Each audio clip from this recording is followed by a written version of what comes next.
Jelas melanggar aturan. Penyegelan itu harus menunggu perintah presiden, itu menurut saya tidak benar. Sehingga bagi saya aneh, begitu ditemukan lalu tidak semua saling mengaku. Itu kan tidak. Gampang ya untuk tahu. Kalau apa-apa menunggu presiden itu kan tidak bagus. Kan sudah ada tugas, itu secara otomatis itu melanggar. Negara takut sama preman kan?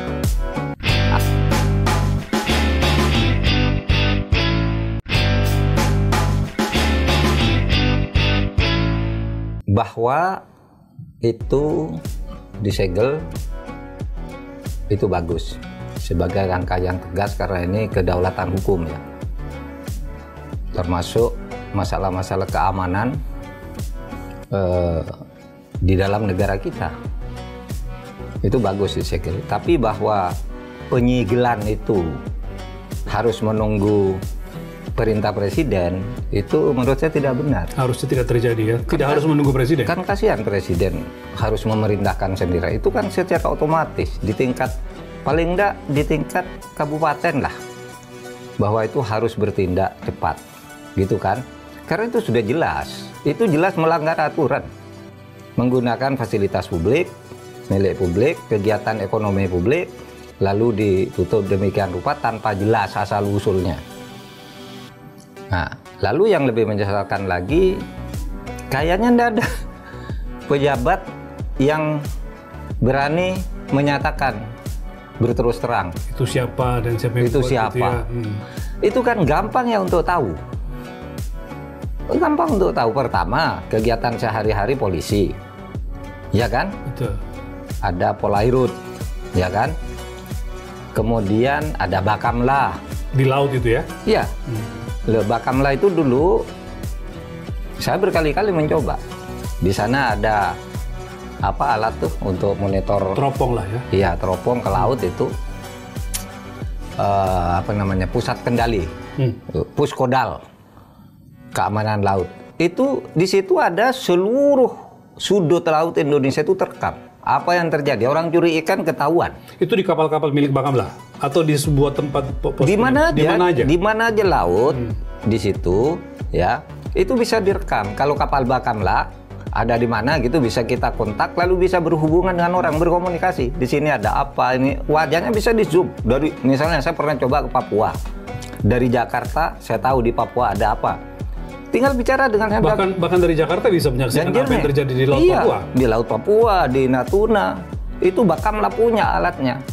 Pasti polisi lebih punya alat yang lebih canggih lagi. Karena polisi lebih lama menangani laut. Dan seumpama tidak ada kapal Bakamla, di setiap laut itu direkam semua. Ini laut kosong, tidak ada apa-apanya. Ini pasti bisa tuh kok di-rewind misalnya ya. Kegiatan pembuatan itu pakai itu. Puskodalnya Bakamla. Sehingga bagi saya aneh, begitu ditemukan lalu tidak semua saling mengaku tidak tahu. Jadi omong kosong malah itu, mereka tidak tahu kalau kemudian dari Juli 2024 sampai sekarang baru tahu. Tidak masuk akal, tidak tahu. Dan sekarang yang aneh, ada yang mengaku. Mengaku tapi tidak masuk akal. Yang kelompok nelayan itu? Iya, kelompok nelayan mengatakan bahwa itu dibuat untuk menanam abrasi, kemudian untuk apa lagi? Namanya JPR, Pak, Jaringan Rakyat Pantura. Iya, menamakan diri seperti itu. Iya. Kan tidak boleh meskipun apa. Kan harus lapor dulu. Memagari fasilitas publik itu. Apalagi tidak masuk akal 30 km lalu pekerjaan sukarela, kan pasti bermiliar-miliar biayanya. Itu.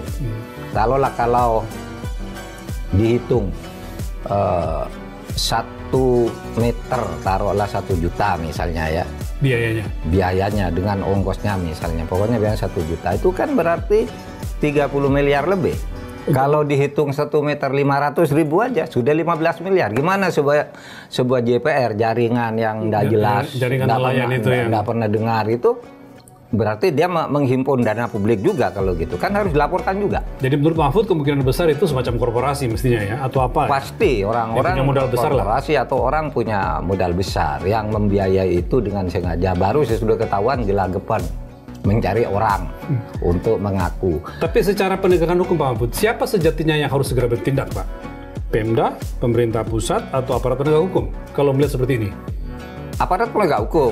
Tapi aparat penegak hukum kan bisa mulai dari Pemda juga kan, tidak harus pusat, tidak harus menunggu presiden. Kalau apa-apa nunggu presiden itu kan tidak bagus. Kan sudah ada tugas, itu secara otomatis itu melanggar hukum. Itu kalau di tingkat pusat juga Kementerian Dalam Negeri bisa loh itu, karena masuk wilayah kan, pengamanan wilayah, lalu Bakamla, lalu KKP, itu semua tidak ada yang ngaku tuh. Ya. Sampai sekarang. Nah itu sesuatu yang menurut saya konyol lah, konyol. Masa negara begitu? Sepertinya ada dua sih kemungkinan, takut sama preman, negara takut sama preman kan, atau memang main mata, mendapat sesuatu dari preman, ya kan? Wah itu pelanggaran luar biasa. Dan kalau ini dibiarkan, Mas tahu enggak? Indonesia ini punya 17.508 pulau dengan 2/3 diantaranya itu laut. Pantainya termasuk yang terpanjang di dunia. Ya. Anda bisa bayangkan enggak? Tahu enggak di daerah-daerah terluar? Jangan yang kayak gini banyak. Karena begini teorinya itu kan, ini dipagar, ya toh. Kalau orang nggak ribut, ini nanti memang terjadi penumpukan sampah-sampah gitu. Penumpukan sampah-sampah. Nah sesudah itu direklamasi tanpa izin. Bisa. Dengan alasan itu? Iya, itu di foto memang sudah kok. Merusak lingkungan, karena nyatanya begitu, iya. Makanya perlu direklamasi. Iya. Mungkin ke situ arahnya, dugaan Pak Mahfud bisa ke sana? Bisa terjadi ke situ. Mungkin yang merencanakan tidak sejauh itu. Tapi pada saatnya nanti kalau sudah itu terjadi, ya udah kita reklamasi aja. Kita bangun aja, nggak usah bayar, gitu kan? Nggak usah pakai izin reklamasi lagi, karena ini sudah memang tertutup. Kondisinya memaksa kita untuk melakukan itu, begitu ya? Iya, iya. Kan bisa terjadi. Dan saya katakan tadi 17.508 pulau di Indonesia. Saya masih ingat, ada beberapa pulau yang dijual ke asing, diiklankan di bursa Amerika. Iya kan, ingat kan? Waktu Bapak menjadi Menko Polhukam. Waktu saya Menko Polhukam. Iya. Itu ternyata apa?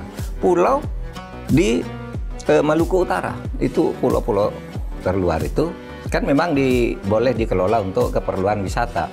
Tapi kan tidak boleh dijual. Wah, waktu itu kita cabut. Kita batalkan seluruh perjanjian itu. Sehingga tidak jadi dijual? Tidak jadi dijual, kita batalkan. Dan kita membentuk tim untuk dicari lagi pulau-pulau lain. Nah, dan itu modusnya seperti yang kita di Sulawesi Utara, di Maluku Utara itu kan, itu baru terbongkar karena ada pergantian Pemda, iya kan? Bupati baru gitu ya? Iya, bupati baru, gubernur baru. Sehingga yang baru tuh merasa saya tidak mengeluarkan izin, itu kan ketika ini datang berhubungan, saya tidak pernah mengeluarkan izin, itu baru terbongkar. Apalagi kemudian Menteri Dalam Negeri menemukan iklan penjualan, itu kan. Dilelang gitu, siapa yang mau beli pulau terletak di ini gitu kan, kita kaget semua. Itu baru yang ketemu. Nah ini juga kaget kita menemukannya yang di Tangerang ya, 3-30 km tuh. Nggak main-main. Kalau orang cuma nyolong jelek begitu tanpa perencanaan yang matang, nggak mungkin sampai 30 km. Pak, dengan sekarang statusnya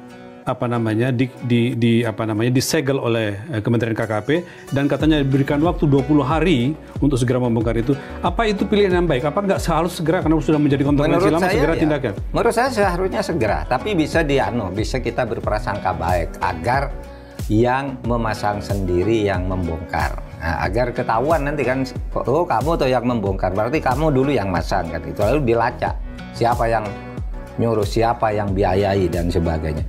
Ini loh, malu loh kita ini, negara kok dikerjain oleh preman-preman kayak gitu. Aparatnya banyak loh, yang menjaga laut tuh banyak loh. Ya. Kalau di tengah lautan sana ya ada KKP, ada Menteri Perhubungan, ada Bakamla, ada TNI, ada polisi, kemudian ada bea cukai juga bahkan. Ada 7 waktu itu kan.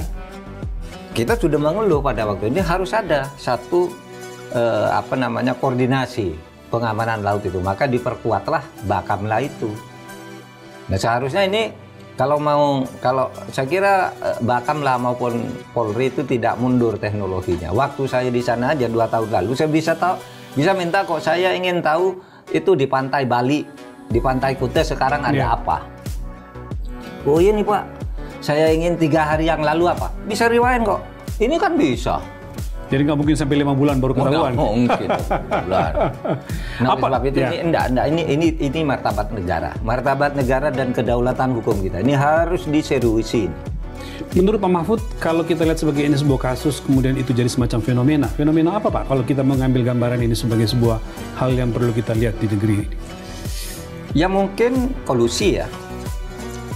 Kolusi antara pejabat, entah tingkat pusat, entah tingkat daerah gitu. Orang kan tinggal dibayar aja kan.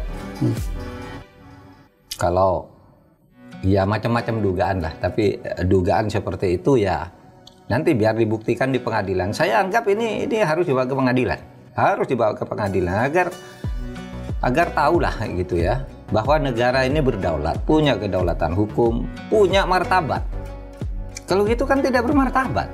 Setingkat negara dimain-mainkan oleh preman yang membayar orang, kan gitu. Asumsinya kan begitu. Ya. Nggak mungkin lah orang melakukan itu tanpa uang, kan gitu.